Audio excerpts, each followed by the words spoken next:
नमस्कार स्टूडेंट्स। इस वीडियो में अब हम बताएंगे सवाल नंबर 5 का से, और ये अनसॉल्व पेपर है अग्रवाल का 2020 का सेट 7वां है।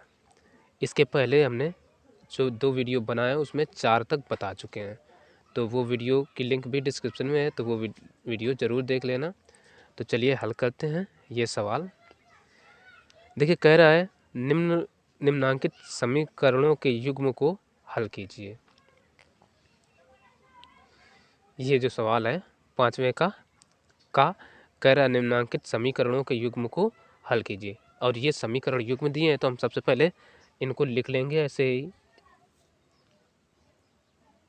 2ax minus by plus a plus 4b बराबर 0। ठीक है, ये पहला समीकरण है।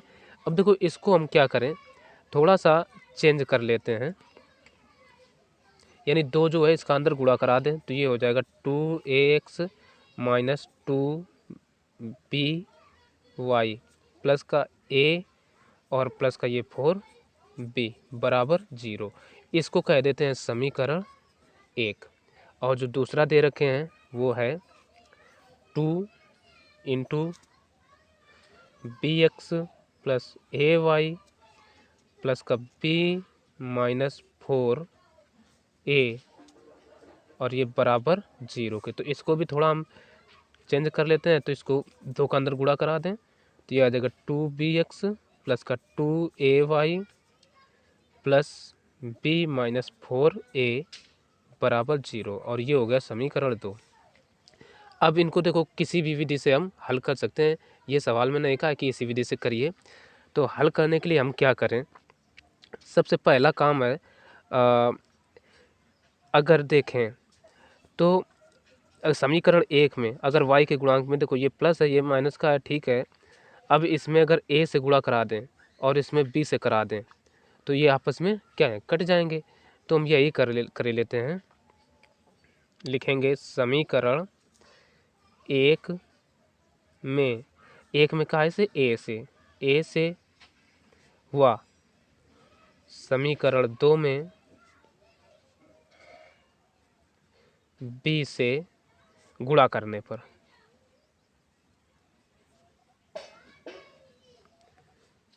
गुणा कर देंगे तो देखो एक क्या है, एक ये है तो ये हो जाएगा 2। अब देखो a का जब गुणा होगा तो हो जाएगा a स्क्वायर और x, ठीक, माइनस 2 है और यहाँ a का गुणा हो रहा है, ठीक है। देखो साफ साफ लिखा है, तो ये क्या हो जाएगा 2aby और प्लस का यहाँ भी क्या आ जाएगा, a से हो रहा है ना, तो ये हो जाएगा a स्क्वायर प्लस 4ab बराबर क्या रहेगा 0, ठीक है। और इसके बाद अब 2 में हमें काय से गुणा कराना है, देखो 2 में b से, तो ये हो जाएगा 2b स्क्वायर x। अब देखो प्लस है, प्लस 2aby, ठीक, plus b square minus 4ab पूरे में होता है गुणा, तो बराबर क्या हो गया 0, ठीक। अब इसको हम कह देते हैं समीकरण 3, इसको 4। अब क्या करो, इनको देखो हम जोड़ देते हैं, ठीक है। तो यहीं नीचे लिख देते हैं जोड़ने पर, ऐसे लिख सकते हो, ठीक। जोड़ने पर क्या होगा, ये कट जाएंगे। अब देखो इधर से क्या बचेगा 2a, अब देखो 2x इसमें भी 2x इसमें, या हम ऐसे लिख भी सकते हैं 2a square x plus 2b square x, ठीक, प्लस अब देखो ये a स्क्वायर, अब देखो ये b भी कट जाएंगे, ये क्या बचेगा a square plus b square बराबर 0। अब इतने से हमें देखो 2x कॉमन मिल जाएगा, 2x कॉमन मिलेगा तो अंदर क्या बचेगा a square plus b square बराबर, अब देखो a स्क्वायर इसको उधर भेज देते हैं, यानी ऐसे ब्रैकेट लगा करके माइनस का इधर चला जाएगा, इधर प्लस का इधर माइनस का आ जाएगा, तो ये हो जाएगा a square plus b square. अब a square plus b square ये भी है, इसको क्या करो, इसके भेज दो बटे में, तो ये आ जाएगा 2x बराबर, ये क्या हो जाएगा a square plus b square और आगे लगा माइनस, तो माइनस बटे ये वाला बी ए स्क्वायर प्लस बी स्क्वायर, इस तरीके से पहुंच जाएगा। ये कट गए तो यहाँ से बचेगा क्या, इम्प्लाइज लगा कर लिख रहे हैं 2x बराबर आ जाएगा माइनस का 1। ठीक है, माइनस का 1, यानी यहाँ से x की वैल्यू निकाल रहे हैं तो x बराबर आ जाएगा माइनस का 1/2। ये x का मान आ गया। अब ये x का मान चाहो तो समीकरण 1 में रख दो या 2 में, तो हम 1 में ही रखे देते हैं। तो हम लिख रहे हैं x का मान समीकरण 1 में रखने पर, चलो समीकरण 1 क्या है हम देखते हैं। ये है 2ax minus 2by plus a plus 4ab बराबर 0 है। ये है, लिख लिया। अब देखो x का मान कितना है, माइनस का 1/2। तो ये देखो 2a इंटू एक्स का मान है माइनस 1/2, ये रखा माइनस 2by प्लस का a प्लस का 4ab, ये तो एज इट इज लिखेंगे बराबर 0। अब देखो 2 से ये 2 कटा तो ये क्या हो जाएगा, माइनस का a माइनस का 2by प्लस का a प्लस का 4ab बराबर 0, ये रहेगा। अब यहाँ से हम क्या करें, ये देखो माइनस ए कट गया। अब बचेगा क्या, ये माइनस का 2by। अब ये 4ab है, इसको इधर ले आओ 0 की तरफ, तो ये आ जाएगा माइनस का 4ab। अब देखो ये b से b कटा, 2 से हम काट लेते हैं 2 दूना इसको 4। ठीक है, माइनस से ये माइनस भी, तो यहाँ से y बराबर कितना आ जाएगा, यहाँ देखो ये स्क्वायर नहीं, मतलब ये 2 बार कटा है। ठीक है, हम वैसे अलग काटना था, तो y बराबर कितना बचेगा 2, और यही आ गया आंसर। तो x के जो मान थे वो क्या आया, हम अब काले पेन से इधर लिख सकते हैं। अतः x बराबर -1/2 और y बराबर केवल का 2, ये हो गए आंसर। ठीक, तो अब देखेंगे अगला सवाल।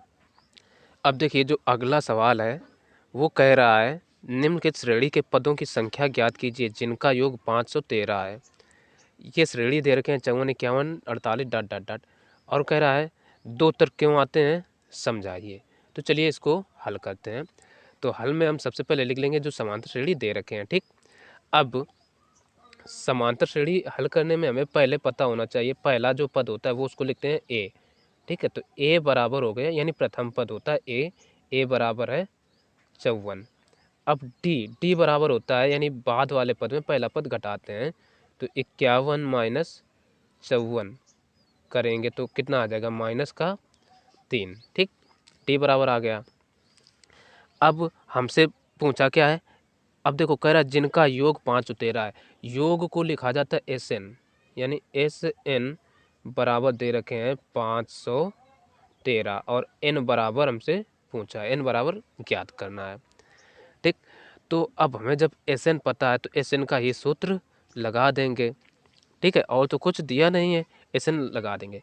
तो देखो चूंकि SN बराबर क्या होता है, n/2 into 2a plus n-1 into D, ये सूत्र होता है। तो इसी में मान रख दो। देखो SN बराबर है 513, तो 513 बराबर n का मान पता नहीं है तो n/2 इंटू 2 इंटू a का मान है यहाँ से देखिए 54, तो हमने रखा 54 प्लस n का मान पता ही नहीं है -1 इंटू डी का मान आया है -3। अब आगे और हल करेंगे तो 513 बराबर n/2 इंटू, देखो 2 का गुणा करा लो, 54 दूना 108 होते हैं, 108 प्लस, अब देखो क्या करें, इधर से माइनस का 3 गुणा करा रहे हैं। देखो 3 का n में, तो ये हो जाएगा -3n। ठीक, अब देखो -3 का -1 में, तो प्लस का 3 हो जाएगा, ये हो गया। अब 2 जो है ना इसका इधर गुणा करा लें, तो 2 3 6, 2 एकम 2, 2 पंचे 10, 10 26 बराबर ये आ गया n। अब देखो 108 में 3 जोड़ दो कितना होगा 111 माइनस का 3n। अब n का भी अंदर करा दो गुणा, तो ये 10 26 बराबर आ जाएगा 111 का गुणा n में, तो n माइनस का 3n स्क्वायर। अब देखो 3n स्क्वायर ये माइनस का, इसको हमें धनात्मक बनाना होता है, स्क्वायर वाला हमेशा पर जब द्विघात समीकरण बनाते हैं तो इसको ले आएंगे इधर, तो ये आ जाएगा, ठीक है, 3n स्क्वायर प्लस का हो जाएगा। अब 111 को भी इधर ही लाएंगे, तो माइनस का 111n, अब प्लस का ये कितना होता है 10 26 बराबर 0।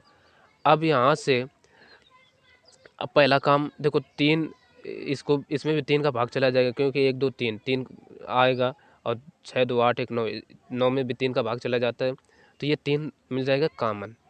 3 हमें कामन मिलेगा, तो अंदर बचेगा n स्क्वायर माइनस का, देखो 3 तिरका 9, इधर 3 तिरका 9, इधर बचे कितने 2, 21 होगा, 3 सत्ते 21 यानी 21n, और प्लस का 3 तिरका 9, इधर 1 बचा 12 हो गया, 3 चौको 12 और 3 दूना 6 बराबर 0। ये एक बात सही से कटा है, 3 तिरका 9, 3 चौको 12, 3 दूना 6 सही है। 3 को बटे में भेज दो 0 के, तो 0 हो जाएगा पूरा, तो इधर बचेगा n स्क्वायर माइनस का 37n प्लस 342 बराबर 0। अब हमें 342 के ऐसे गुणनखंड करना है, तो ये देखो साइन है प्लस का, प्लस से पता चलता है जोड़ने पर या घटाने पर, तो जोड़ने पर 37 आ जाए, तो इसके हम गुणनखंड कर लेते हैं। तो इसके गुणनखंड देखो आ गए, ये 3 से काटा तो 3 तिरका 9 दूना 18, यानी गुणनखंड बन गए हमारे 18 × 19। 18 और 19 को करो तो 342 आएगा, और इनको यदि जोड़ेंगे तो 37 ही आएगा, ठीक है। तो गुणनखंड बन गए, तो हम लिख सकते हैं n स्क्वायर माइनस, पहले बड़ा गुणांक लिखेंगे, माइनस के 19n और फिर माइनस के 18n और प्लस के 342 बराबर 0। अब क्या करें, इतने से n ले लेंगे कामन, तो n जब कामन लेंगे तो अंदर बचेगा n माइनस का 19, इधर से माइनस 18 कामन, तो अंदर बचेगा n माइनस का 19 बराबर 0। अब यहाँ से n के मान निकालेंगे, तो n बराबर 1 तो आ जाएगा 19, और दूसरा n बराबर आ जाएगा 18, ठीक है, या n बराबर 18, ये दो मान आ गए, ये दो मान आ गए, ठीक है। अब n के मान या तो 18 है या तो 19, दो मान देखो हो नहीं सकते ऐसे, लेकिन हमें कह रहा है दो उत्तर क्यों आते हैं, तो अब मेन बात यहाँ से स्टार्ट होती है। तो अब देखो हमें पदों का योग कितना दे रखा है 513, तो अब हम पता करते हैं, चेक करते हैं n बराबर 513, तो अब हम रखेंगे, अब देखिए चूँकि SN बराबर कितना है 513, ठीक है, इसलिए हम रख देते हैं S पहले 18 रखते हैं, 18 बराबर 18/2, ठीक है, 513 ही आना चाहिए, ठीक है।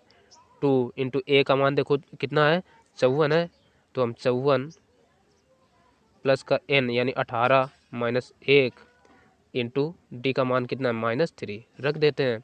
तो देखो 18 इसको काटें 9 से कटेगा, तो अंदर बचेगा 54,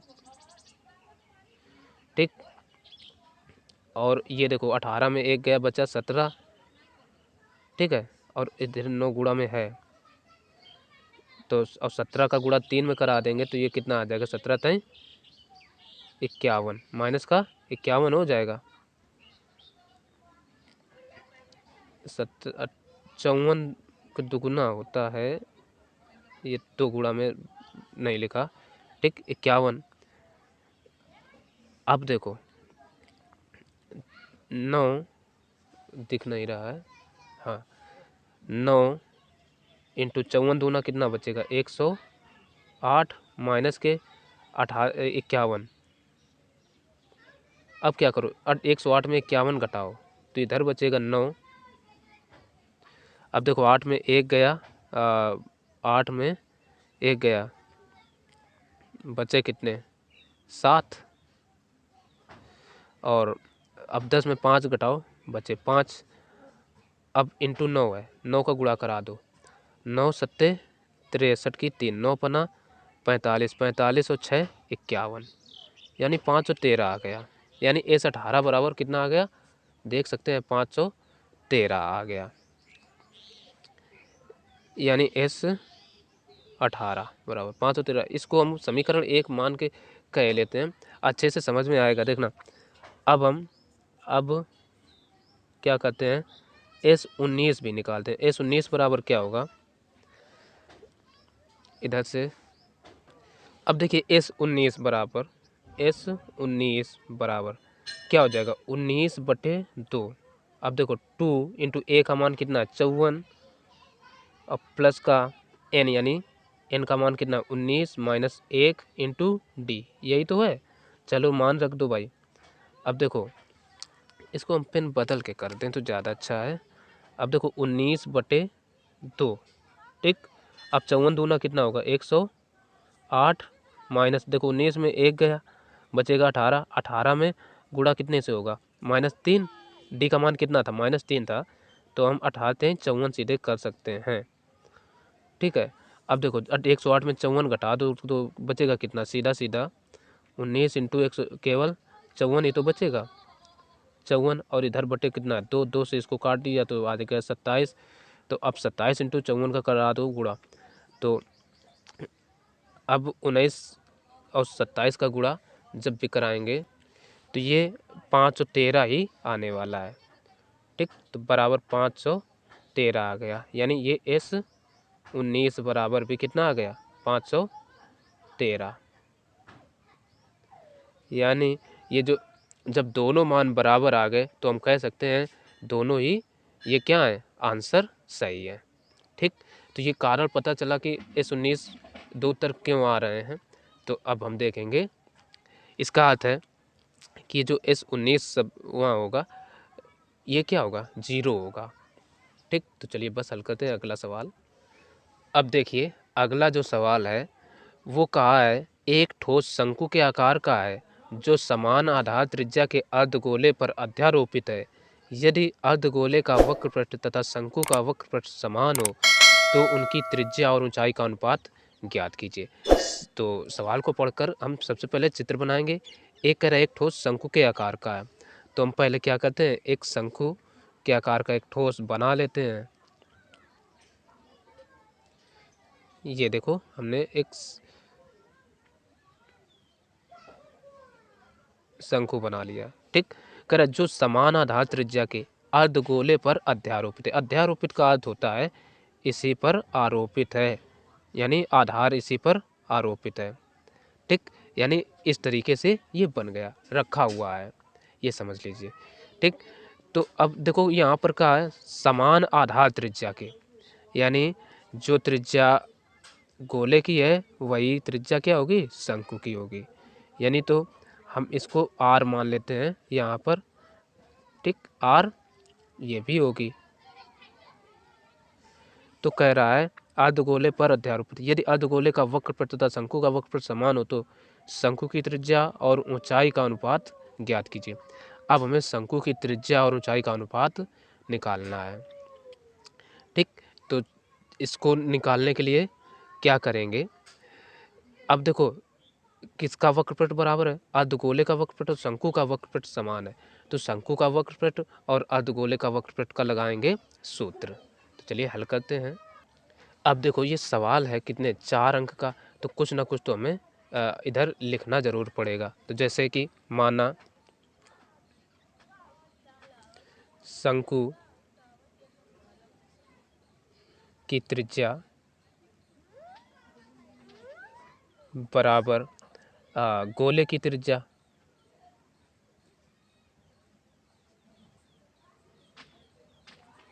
ठीक है, बराबर क्या R मान लिया, ठीक। तथा आप सभी का हमारे YouTube चैनल शंकु NCERT की स्पेशलिस्ट पर बहुत बहुत स्वागत है। ऊंचाई वीडियो को शुरू करने से पहले वीडियो को लाइक ज़रूर करें और चैनल पर बराबर पहली बार आए हैं h तो मान लिया। चैनल ठीक, को सब्सक्राइब तब कर अब लें, देखिए ताकि जैसे भी मैं प्रश्नानुसार। कोई नया वीडियो अपलोड करूँगा तो उसका नोटिफिकेशन आपको सबसे पहले पहुँच जाएगा।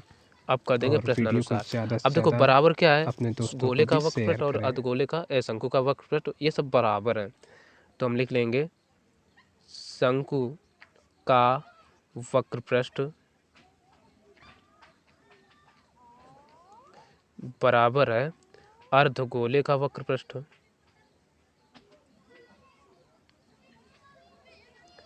गोले का वक्रपृष्ठ,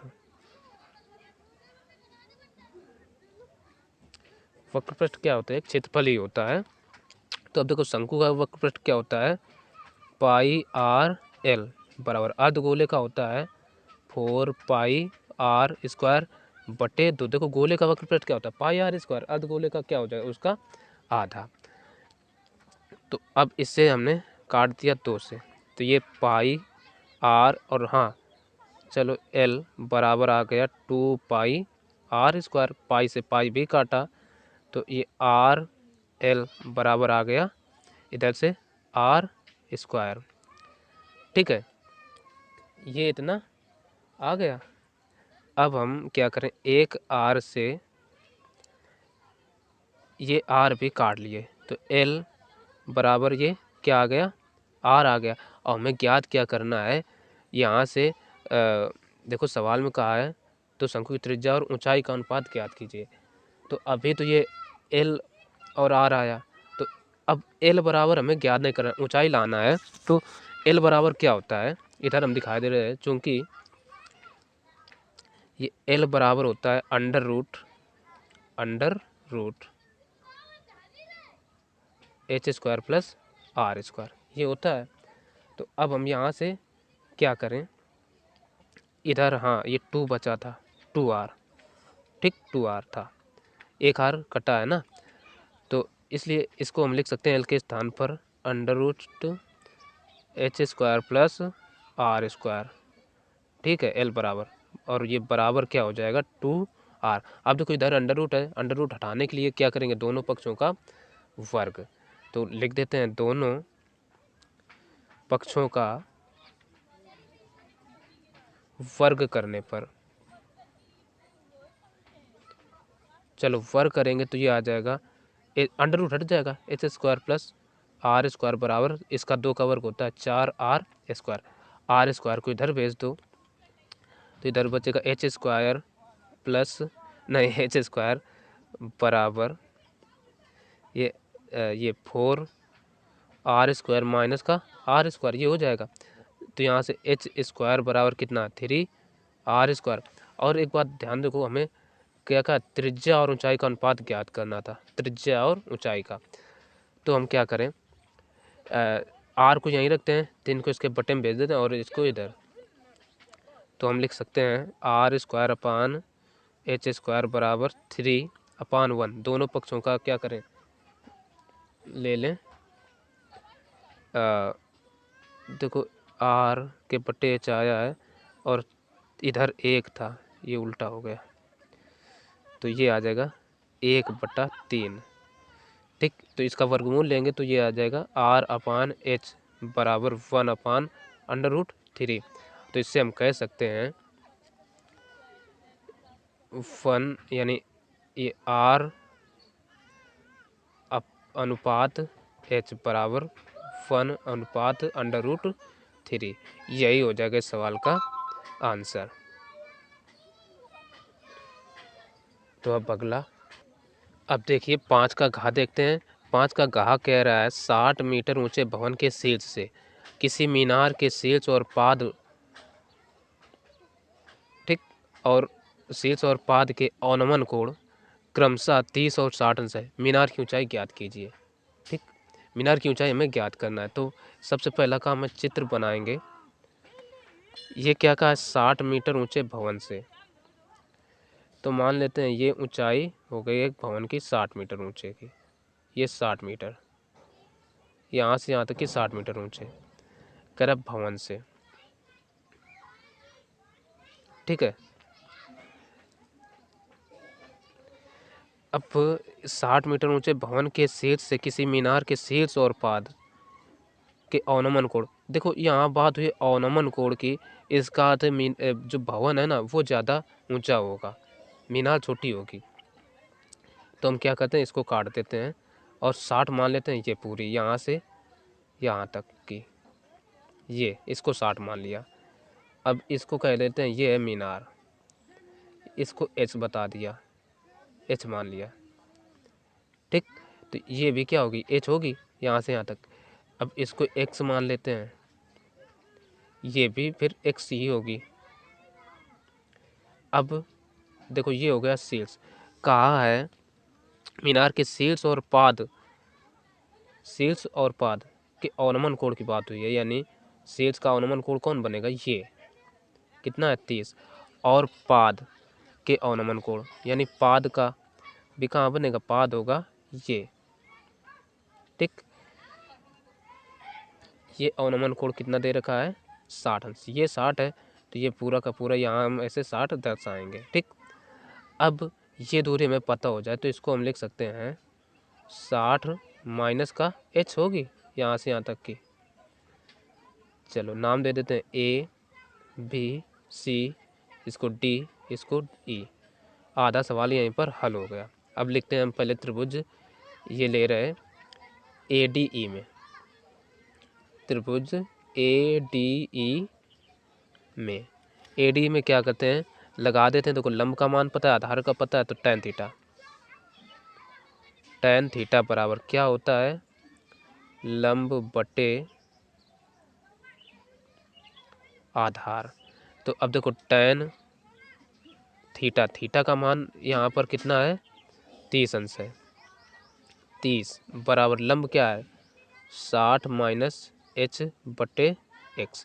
tan 30 का मान होता है 1/√3 बराबर 60 माइनस h बटे x का इधर गुणा, तो ये x बराबर आ जाएगा √3 इंटू 60 माइनस का h। समीकरण 1 बन गया। अब पूरा त्रिभुज ले लो ABC, त्रिभुज ABC में, इसमें क्या करते हैं, लगा देते हैं tan। अब देखो थीटा का मान है 60, पहले हम सूत्र लगा रहे हैं, tan थीटा बराबर होता है लंब बटे आधार। अब देखो tan थीटा का मान 60 है इसमें, तो 60 बराबर लंब है, पूरा का पूरा यहाँ से यहाँ तक 60 माना है, 60 बटे x। अब tan 60 का मान होता है √3 बराबर 60 बटे x, तो x बराबर यहाँ से क्या आ जाएगा 60 बटे √3, ये हो गया। अब क्या करो, देखो समीकरण 1 भी क्या है, x के बराबर है, 2 भी x के बराबर है, तो हम कर लेते हैं समीकरण 1 व 2 से, 1 व 2 से देखेंगे तो ये आपस में हो जाएंगे बराबर, तो ये हम बराबर हो जाएंगे ना, तो √60 बटे √3, या दूसरे शब्दों में बहुत से लोग कहते हैं कि इसका मान उठाकर किस में रख दो, तो वो भी समझ सकते हैं, बराबर ये क्या हो जाएगा √3 इंटू 60 माइनस का h, ठीक। तो √3 का √3 में गुणा, तो ये आ जाएगा 60 बराबर √3 का √3 में, तो 3 इंटू 60 माइनस का h, ठीक है। इसका अंदर गुणा करा दो तो ये कितना हो जाएगा, ये 120 पहुँचेगा, ठीक है ना। तो ये 60 है बराबर √3 का √3 में, तो 6 त्रिका 18 माइनस का ये 3h। अब 3h को इधर ले आओ, 60 को इधर भेज दो, तो 3h बराबर 180 माइनस का 60 हो जाएगा। 180 में 60 घटाओ, पहला काम नज़र आ रहा है, ठीक है। 3h बराबर, अब 60 घटा, देखो 0, 8 में इतना गया, बचा 2, और ये कितना बचेगा 1, ठीक। तो इससे अब h बराबर यहाँ से क्या आ जाएगा, पहुँचा दो 120 बटे 3, 3 कम 3, 3 को 12, यानी h बराबर आ गया 40, और ये सब काय में था, मीटर में, तो यही हो गया इस सवाल का आंसर। तो इसके अगले जो भाग हैं वो अगले वीडियो में हम बताएंगे। तो मिलते हैं फिर अगले वीडियो में। वीडियो पसंद आए तो लाइक ज़रूर कर लेना और चैनल को सब्सक्राइब नहीं किया तो सब्सक्राइब कर लेना, ताकि नोटिफिकेशन आपको मिलता रहे कि आज मैंने ये वीडियो अपलोड किया है। तो चलिए मिलते हैं फिर अगले वीडियो में, तब तक के लिए नमस्कार।